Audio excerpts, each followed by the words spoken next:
നികിത ഈ നേരത്തെ ദിനുവയിൽ പറയുകയായിരുന്നു ഇത്ര അധികം സമയം പറയാൻ വൈകൽ എന്തിനാണ്? ആദ്യം പറയുമ്പോൾ അപകടമെന്ന് കള്ളം പറയുന്നത് എന്തിനാണ്? മൊത്തത്തിൽ ആ വിഷയത്തിൽ എന്തോ ദുരൂഹതയുണ്ട്. നിങ്ങൾ സംശയിക്കുന്നത് പോലെ അത് കൊലപാതകമാവാതിരിക്കാൻ ഒരു കാരണവും ചിലപ്പോൾ കാണില്ല. അതിൽ അന്വേഷണം ഉണ്ടാകുമെന്ന് കരുതാമോ നികിത? ഉണ്ടാകണം സാർ, അവന് നീതി വേണം, നീതി കിട്ടണം.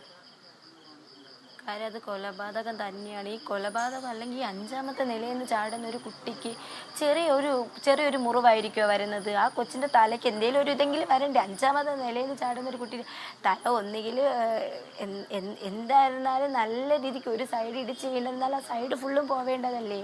ഇത് അങ്ങനെയൊന്നുമില്ല, ജസ്റ്റ് കണ്ണിൻ്റെ അവിടെ മാത്രം. അതായത് നമ്മൾ ചിറ്റുകൾ എങ്ങനെയാണോ കൊണ്ടടിക്കുന്നത് അതേപോലെയാണ് കിടക്കുന്നത്. അവനെ കൊന്നതാവാൻ തന്നെയാണ് ചാൻസ്. എന്തോ 11 അന്വേഷണ സംഘം ഉണ്ടെന്നൊക്കെ പറയുന്നുണ്ട്. ഈ 11 അന്വേഷണ സംഘം ഉണ്ടെന്ന് പറയുന്നുണ്ട്.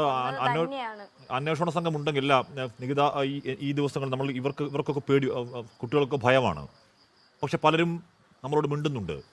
പെൺകുട്ടികളെ പറ്റി പറയാൻ കൊള്ളരുതാത്ത വർത്താനം ഈ അധ്യാപകർ പരസ്പരം പറഞ്ഞു കേട്ട വിദ്യാർത്ഥിയോട് സംസാരിച്ചു ഞാൻ നികിത. പെൺകുട്ടികളെ പറ്റി പറയാൻ പാടില്ലാത്ത വൃത്തികേട്, ബോഡി ഷേമിങ് ഈ അധ്യാപകർ പരസ്പരം. അപ്പൊ ഇവരെന്താണ് അവിടെ നടത്തുന്നത്? ആരും പ്രതികരിക്കാത്തത് എന്താ? എല്ലാ സ്റ്റുഡൻസിനെ അവർ ബോഡി ഷെയിം ചെയ്യുന്നുണ്ട്. പേടിയാണ്, കൊല്ലുക എന്നുള്ള ഭീഷണിയാണ്. അത് പ്രതികരിച്ചു, കൊന്നു. അതാണ് ഇപ്പോഴും നടക്കുന്നത്. കൊലപാതകം തന്നെയാണ്. പ്രതികരിക്കാൻ അവിടെയുള്ള സ്റ്റുഡൻസിന് പേടിയാണ്. ഈ ഫൈനൽ ഇയർ സ്റ്റുഡൻസിന് പോലും അയാളുടെ അടുത്ത് പ്രതികരിക്കാൻ പേടിയാണ്. പിന്നെ ഓരോ ഇയറിൽ വെച്ചിട്ടും HOD മാറുന്നുണ്ട്. പക്ഷെ എല്ലാ HODയും ഇങ്ങനെയാണെന്ന് എനിക്കറിയത്തില്ല.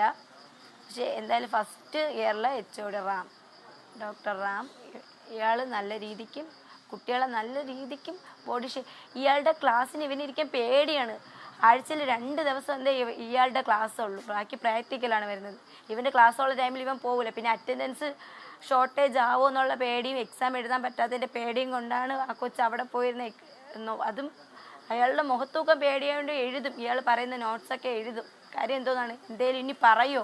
ഇവിടുന്ന് പോയപ്പോഴേ പറഞ്ഞിട്ടുണ്ട്, റാമിന് എനിക്ക് പേടിയാണ്, എന്തേലും അയാൾ എന്തേലും ചെയ്യുമോ എന്ന്. ഇത് റാമിൻ്റെ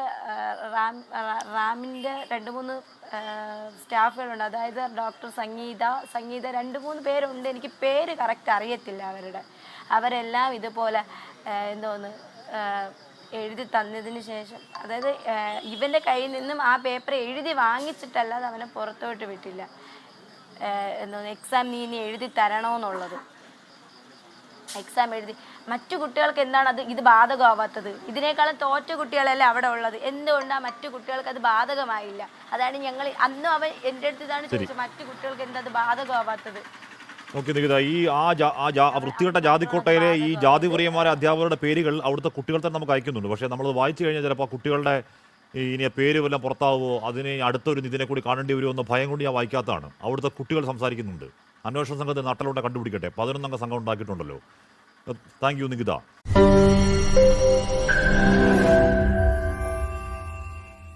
ലോകത്തെവിടെയായാലും ഏത് സമയത്തും 24 വാർത്തകളും ഓഗ്മെന്റഡ് റിയാലിറ്റി പാക്കേജുകളും എക്സ്പ്ലെയിനറുകളും വിശദമായി കാണാൻ ഞങ്ങളുടെ YouTube ചാനൽ നിങ്ങൾക്ക് സബ്സ്ക്രൈബ് ചെയ്യാം.